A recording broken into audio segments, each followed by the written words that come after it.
Радыё Радекс. Падкасты Міколы Дзядка. Размовы з людзьмі, якія змяняюць Беларусь. Смелая палітычная аналітыка, вызваленчая адукацыя і радыкальныя высновы. Радыё Радекс. Твой пропуск у тэрыторыю свабоды. Паслухай сам, парай сябра. Вітаю, сябры! З вамі ізноў Радыё Радекс. Рэвалюцыя ў Беларусі ўвесь рост падняла пытанне прымянення гвалту пратэстоўцамі. Нашае паўстанне характарызуецца чарадаваннем тактык. Падчас яго мелі месца як гвалтоўныя, так і негвалтоўныя формы пратэсту. Прытым негвалтоўныя, відавочна, моцна пераважаюць. У гэтым падкасце я паразважаю на тэму прымянення гвалту пратэстоўцамі, як увогуле, так і ў беларускім кантэксце. Паспрабую раскрыць сутнасць гвалту як палітычнага інструменту, ацаніць ягоную маральную і палітычную апраўданасць. Мы разберем аргументы прыхільнікаў гвалтоўнага і негвалтоўнага супраціву і паспрабуем высветліць, якая форма пратэсту хутчэй прывядзе нас да жаданай свабоды.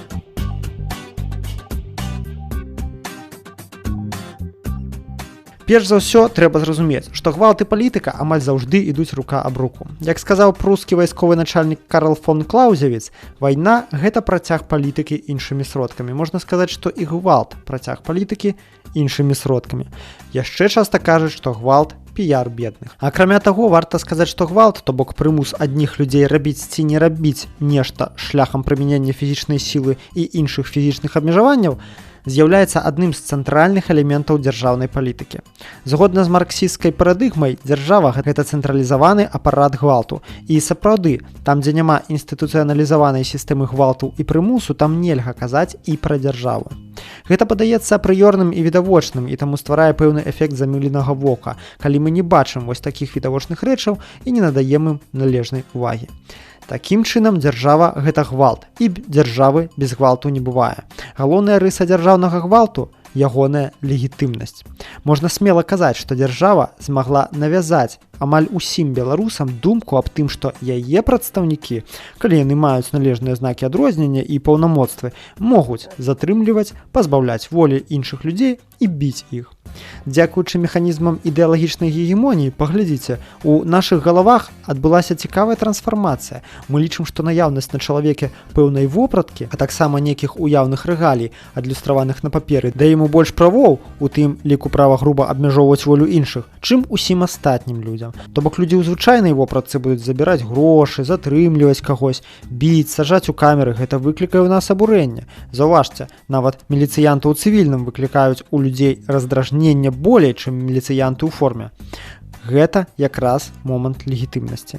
Аднак жа, калі тое ж самае будуць рабіць людзі ў форме, то абурэнне будзе куды меней, бо яны, нібыта як маюць права, закон, усё ж такі адпаведная служба.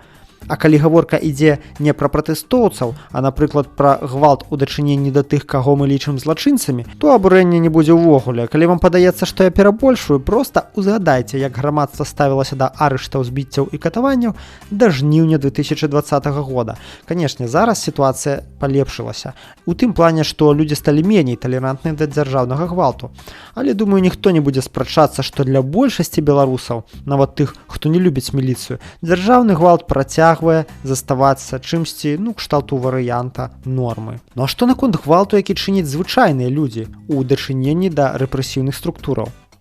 Вядома, такі ўчынак разглядаецца дзяржавай як злачынства, і злачынства вельмі цяжкае. Нездарма у нас у крымінальным кодексе ёсць артыкул «Забойства супрацоўніка міліцыі пры выкананні», санкцыя за які больш жорстка, чым за звычайнае забойства. Такім чынам дзяржаўны апарат ахоўвае сябе ад любых праяўленняў гневу грамадзян. У адкрытую дэманструецца, што жыццё супрацоўніка карных органаў больш каштоўнае, чым жыццё звычайнага грамадзяніна. Увогуле, калі пачынаеш абмяркоўваць гэтае пытанне, кідаецца ў вочы, якое разнае ў людзей разуменне гвалту. Для кагосьці гвалт – это ударыць касманаўта арматурай. А хтосьці кажа, што перагорнутая сметніца – гэта ўжо гвалт. Гучаць нават галасы аб тым, што не дазваляць карнікам затрымліваць людзей у любой форме – таксама гвалт. Пры такой палітры меркаванняў да адзінай пазіцыі нам не прыйсці. Таму давайце сыдземся на тым, што гвалтам могуць быць толькі актыўныя дзеянні адной асобы супраць іншай асобы, якія цягнуць ці могуць пацягнуць за сабой фізічныя пашкоджанні. Немагчыма згвалціць клумбу альбо аўтамабіль. Дзеянні па сапсаванню альбо знішчэнню маёмасці патрапляюць пад катэгорыю вандалізма, але калі яны не пагражаюць асобе, гэта не гвалт. Далей, каб асэнсаваць з'яву, нам варта зразумець, што не бывае ніякага гвалту ў вакууме, ні ў пратэстах, ні ў жыцці увогуле. Можна колькі заўгодна разоў казаць, што ты супраць любога гвалту, але калі твайму жыццю пагражае небяспека і ты не можаш збегчы, ты будзеш адбівацца. Калі ў дзіцячы садок прыходзіць маньяк і будзе забіваць там дзяцей, любы суперпацыфіст пацвердзіць, што лепей забіць гэтага маньяка, чым ён заб'е ўсіх у садку. І гэтак далей. Таму выразы кшталту «мы супраць любога гвалту» пазбаўленыя сэнсу. Калі ж мы разглядаем палітычны гвалт, мы мусім памятаць, што ацэнкі яму можна даваць толькі сыходзячы з канкрэтнай гістарычнай абстаноўкі ў дадзены момант. Як я ўжо казаў, гвалт, як і любое палітычнае дзеянне, не жыве ў вакууме. Зараз жа вернемся да нашай гістарычнай абстаноўкі і разгледзім найбольш тыповыя аргументы праціўнікаў і прыхільнікаў гвалту падчас нашай рэвалюцыі. Першыя лічаць, што дабівацца сваіх мэтаў трэба выключна мірнымі метадамі, а кожны, хто прымяняе гвалт, правакатар. Другія, што трэба наадварот правакаваць максімум канфліктаў і сутычак з карнымі органамі і выступаць у іх актыўным бокам. Прыхільнікі выключна негвалтоўных метадаў высоўваюць наступныя аргументы. Прымяненне гвалту ў дачыненні да карнікаў справакуе іх на гвалт у адказ. Мы дадзім нагоду пачаць сябе разганяць, будзе кроў і пратэст скончыцца. Прымяняючы гвалт, мы нічым не будзем адрознівацца ад улады. Калі пачнем біць міліцыю, мы дадзім карцінку дзяржпрапагандзе, якая выставіць нас баевікамі і экстрэмістамі. Калі пачнецца гвалт, прыедзе Пуцін і будзе акупацыя. Нескладана пабачыць, што ў гэтых аргументах вельмі шмат слабых месцаў. Існуе агромная колькасць прыкладаў, калі людзей, якія не толькі не прымянялі гвалт, але і нават не ўдзельнічалі ў пратэстах, білі, гвалцілі, сажалі на суткі. Гэта свайго роду латарэя, і ніколі не ўгадаеш, калі менты будуць біць, а калі не. Наконт таго, што не будзем адрознівацца ад іх, я ўжо казаў, што гвалт набывае розныя, нават палярныя адценні у залежнасці ад таго, кім, як і ў якіх умовах практыкуецца. Не бывае проста гвалту. Між людзьмі, якія гвалцяць дубінкамі жанчыну на акрэсціна, каб зламаць яе волю, каб яна нікуды больш не выходзіла, і людзьмі, якія адзін раз ударылі нагой у шчыт амапаўцу, няма ніякай розніцы? Сур'ёзна? Яны нічым не адрозніваюцца адзін ад аднаго? Гэты аргумент не вытрымлівае ніякай крытыкі. Мы з карнікамі знаходзімся апрыёры ў розным становішчы. У плане наяўнасці ў нас і ў іх улады. У плане колькасці зброі і таго сілавога рэсурсу, які мы можам скарыстаць. У нас абсалютна розныя мэты, з якімі мы прымяняем гвалт. І абсалютна іншая сіла гэтага гвалту. І абсалютна рознае маральнае абгрунтаванне гэтага гвалту. Таму мы ўжо ад іх вельмі моцна адрозніваемся.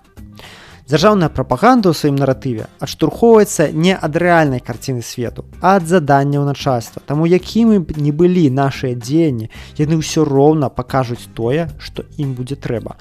Ужо неаднаразова фіксаваліся выпадкі фота і відэа падлогаў, накладання гукавой дарожкі на неадпаведны відэашэраг, альбо, напрыклад, дэманстрацыі фота з бунтаў у Гішпаніі і выдачы іх за пратэсты ў Мінску.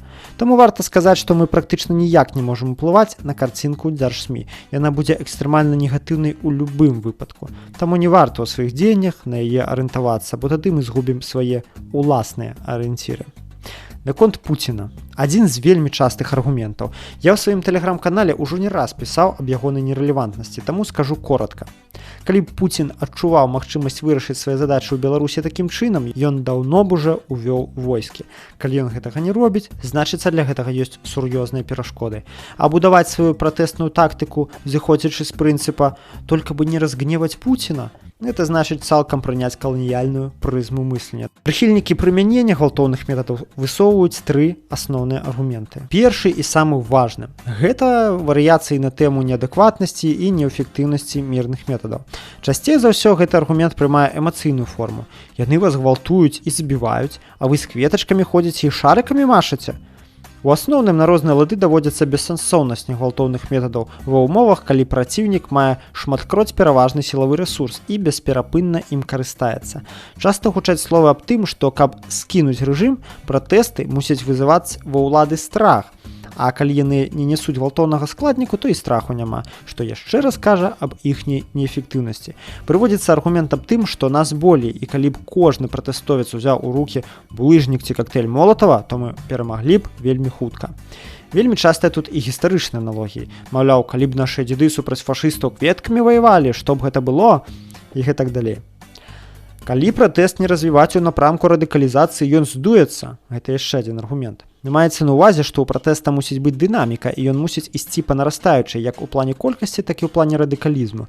Калі гэтага няма, то пратэст заходзіць у тупік ці стагніруе.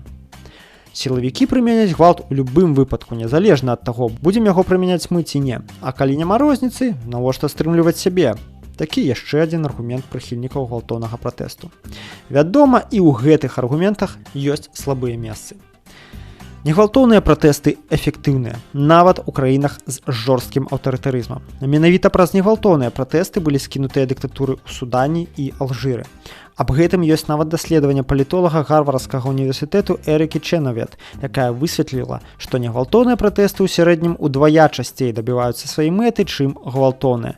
На гэта ёсць цэлы шэраг прычын. Адна з галоўных у тым, што негвалтоўныя пратэсты амаль заўсёды больш масавыя, бо сістэмны гвалт па аб'ектыўных прычынах гэта, як правіла, прэрагатыва невялікай групы насельніцтва, мужчынаў ад 20 до 45 год, плюс-мінус. Усе астатнія застаюцца як бы выключанымі з такога кшталту пратэсту. І гэта вельмі добра пацвярджаецца на прыкладзе Беларусі. Мы бачым, што калі пераважна гвалтоўныя пратэсты 9-11 числа збіралі дзесяткі тысяч людзей, з якіх непасрэдна ў сутыкненнях удзельнічалі, у лепшым выпадку тысячы, то пазнейшыя негвалтоўныя пратэсты 15, 23, 30 жніўня і пазней збіралі ад 200 до 400 тысяч. Аднак варта пагадзіцца, што здаровае пачуццё справядлівасці можа не гадаваць, калі адказам на кулі, дубінкі і згвалтаванні з'яўляюцца хіба толькі лозунгі і плакаты. Негатыўную эмацыйную рэакцыю ў такім выпадку я цалкам магу зразумець. Наконт развіцця пратэсту трэба адзначыць, што радыкалізацыя можа адбывацца не толькі ў гвалтоўным ключы. Развіваць пратэст можна і ў бок масавасці, і ў бок разнастайнасці метадаў. Гэта хакерскія атакі, блакіроўка трас, страйкі, сабатаж, байкоты. Ну а з трэцім аргументам варта пагадзіцца. У рэальнасці сілавікі часта ўжываюць гвалт незалежна ад таго, ці робяць гэта пратэстоўцы. Таму і гэты момант, на мой погляд, апраўдуе як мінімум актыўную самаабарону супраць карнікаў. Самым яскравым выражэннем дыхатаміі між, так бы мовіць, радыкаламі і памяркоўнымі з'яўляецца панічны страх апошніх перад правакатарамі. У Беларусі, як толькі пратэсты перайшлі ў мірную фазу, а гэта прыкладна 12-13 жніўня, у многіх пратэстоўцаў з'явілася тэндэнцыя паўсюль бачыць і шукаць правакатараў, якія хочуць атакаваць міліцыю, каб даць нагоду на поўны разгон і зачыстку. Гэты пошук правакатараў праяўляўся ў розных формах. Напрыклад, у адзін з дзён у гандлёвым цэнтры галерэя хлопцы затрымалі нейкага дзівака, апранутага не па надвор'ю, у якога нібыта знайшлі пісталет. Пасля яго здалі міліцыі, а ў тэлеграм-каналах назвалі правакатарам. Хаця незразумела, каго ён збіраўся правакаваць і на што. Прытым смеласць і грубасць, праяўленая хлопцамі пры затрыманні гэтага небаракі, яўна лепей падышла б у дачыненні да амапаўцаў. На анархістаў, якія прыходзяць на пратэстах у масках і ў чорным, нейкі час глядзелі коса і ледзь не ў адкрытую называлі правакатарамі. У тэлеграм-чатах пачалі з'яўляцца улёткі, якія патрабуюць не выходзіць на праезжую частку падчас шэсцяў, бо гэта правакацыя. Пачалі з'яўляцца і людзі, якія пісалі, што тыя, хто прыходзіць на пратэсты з закрытымі тварамі і ў чорным, тых трэба здаваць міліцыі, бо гэта правакатары. Праўда, я схільны лічыць, што апошнія мусяць пісалі самі менты, каб людзі здавалі ім анархістаў. Бясконцы пошук правакатараў падрывае ўнутраную салідарнасць пратэстоўцаў, а развівае атмасферу недаверу і параноі, робіць адных пужлівымі і падазронымі, а другіх, радыкальную меншасць, дэматывуе удзельнічаць у пратэстах. Гэта вельмі разбуральная тэндэнцыя, якая падтрымліваецца міліцыяй усімі сіламі. Варта сказаць, што акрамя ўсіх прыведзеных вышэй аргументаў мы мусім разумець, што пэўная колькасць нашых пратэстоўцаў, па маіх ацэнках, 10-15% рэальна глядзіць у бок гвалтоўных метадаў барацьбы. Гэта не заўжды самыя паслядоўныя і палітычна граматныя людзі, але, як правіла, самыя смелыя, адчайныя і рашучыя. Без іхняй рашучасці не было б тых 3 дзён, падчас якіх беларусы здзівілі ўвесь свет і саміх сябе. Не варта недаацэньваць важнасць гэтых дзён і таго гневу, які людзі выплеснулі на карнікаў для далейшага развіцця рэвалюцыі. Сапраўднымі правакатарамі гвалту з'яўляюцца якраз самі міліцыянты, бо калі пратэсты ўжо перайшлі ў мірную фазу, то гвалт пачаў з'яўляцца толькі разам з міліцыяй. Няма міліцыі, няма гвалту. Нягледзячы на параною і падазронасць многіх правакатарафобаў, дагэтуль не зафіксавана ні адзінага выпадку, каб нейкі чалавек справакаваў бойку з міліцыяй, кроў і масавыя затрыманні, і потым збегці растарыўся на топе. Нават калі былі нейкія радыкальныя дзеянні, яны заўжды былі супольнай самаабаронай людзей. Таму, паўтаруся, не трэба бачыць у кожным радыкале правакатара. Калі ж вам падаецца, што ў натоўпе ёсць чалавек, які паводзіць сябе дзіўна, ці робіць дзеянні, чыя радыкальнасць не адпавядае моманту, падыдзіце да яго, пагаманіце, паспрабуйце растлумачыць, што ягоныя дзеянні зараз недарэчныя. Па ягоных паводзінах вы адразу зразумееце, хто гэта, ваш не ў меру гарачы суайчыннік ці мент у цывільным. Калі першае, растлумачце яму, каб не вёў сябе такім чынам. Пры неабходнасці працягніце яшчэ людзей. Калі другое, проста дэаноньце перад астатнімі, здымайце на відэа і прымушайце сысці.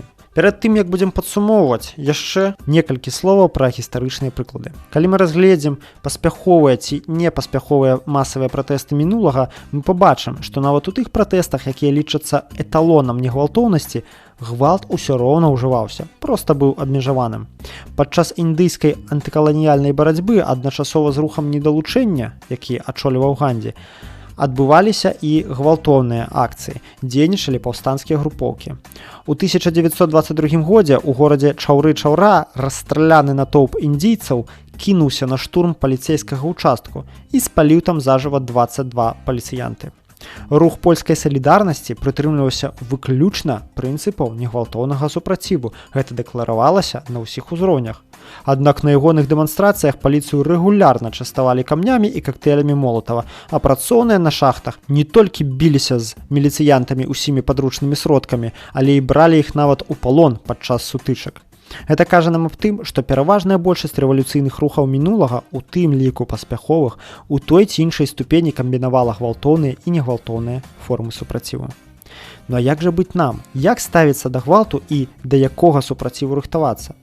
Як я неаднаразова казаў, я прыхільнік негвалтоўных метадаў барацьбы. Яны найлепш адпавядаюць сённяшняму моманту, а галоўнае, забяспечваюць пратэсту масавасць, што нам сёння вельмі патрэбна. Аднак это не значыць, што я цалкам і назаўжды выключаю любы гвалт. Проста, як ужо казалася вышэй, гвалт гвалту рознь. Часам ён бывае недапушчальным, але часам яго можна назваць маральна апраўданым. Такім чынам я аформлю сваю пазіцыю ў наступных 4 тэзісах. Першае. Прытрымлівацца негвалтоўных метадаў барацьбы паўсюль, дзе гэта магчыма. Калі ёсць хаця б малейшая магчымасць дасягнуць сваёй мэты негвалтоўным шляхам, абіраць менавіта гэтую магчымасць. Другое. Калі ўсё ж такі ўжываеш гвалт, цвёрда разумець, навошта ты гэта робіш. У твайго дзеяння мусіць быць выразная мэта. Ударыць амапаўца, каб ён перастаў біць палкай бяззбройнага чалавека, гэта адэкватная мэта. Кінуць з натоўпу камень у амапаўцаў, каб выпляснуць свае эмоцыі і адпомсціць ментам, гэта неадэкватная мэта. Асабліва, калі гэты натоўп увогуле не гатовіўся да бойкі. Трэцяе. У пратэсце заўжды будуць людзі схільныя да радыкальных дзеянняў. Не абавязкова на дэманстрацыях. Гэта можа быць партызанскі вандалізм, ціск на сілавікоў рознай ступені інтэнсіўнасці. Вы можаце не займацца такім. Напрыклад, я не займаюся. Аднак не трэба асуджаць тых, хто гэта робіць, нават калі гэтыя дзеянні фармальна парушаюць закон. Такая актыўнасць была у любых рэвалюцыях, і яна таксама важная для нашай справы. Чацвёртае. Ступень гвалту заўжды мусіць быць адэкватная сітуацыі. Штурхнуць міліцыянта, каб прарваць кардон і працягнуць сваё шэсце – гэта адно. Дабіваць нагамі упаўшага толькі таму, што ён стаяў у адчапленні – зусім іншае.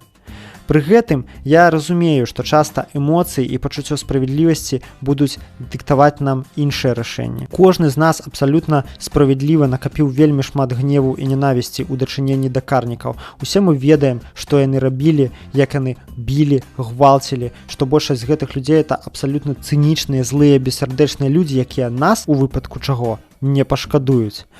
Усе мы выдатна ўсведамляем, што міліцыянт, які стаіць у ачапленні, магчыма, месяц таму катаваў людзей на Акрэсціна, альбо нават калі не катаваў, глядзеў і маўчаў, і працягвае рабіць сваю здрадніцкую працу, служачы бандытам. Аднак у палітычнай барацьбе мы мусім кіравацца рацыянальнасцю і мэтазгоднасцю, адклаўшы эмоцыі. Толькі так прыдбаем перамогу. Спадзяюся, гэты падкаст быў вам цікавы. Буду рады пачуць вашыя думкі ў каментарах. Калі ласка, не забывайцеся падпісацца на мой канал на YouTube, SoundCloud і Vimeo, а таксама распаўсюдзіць гэты падкаст між сяброў і знаёмых. Будзем разам і абавязкова пераможам. З вами быў Мікола Дзедок. Усім добра і крытычнага мыслення.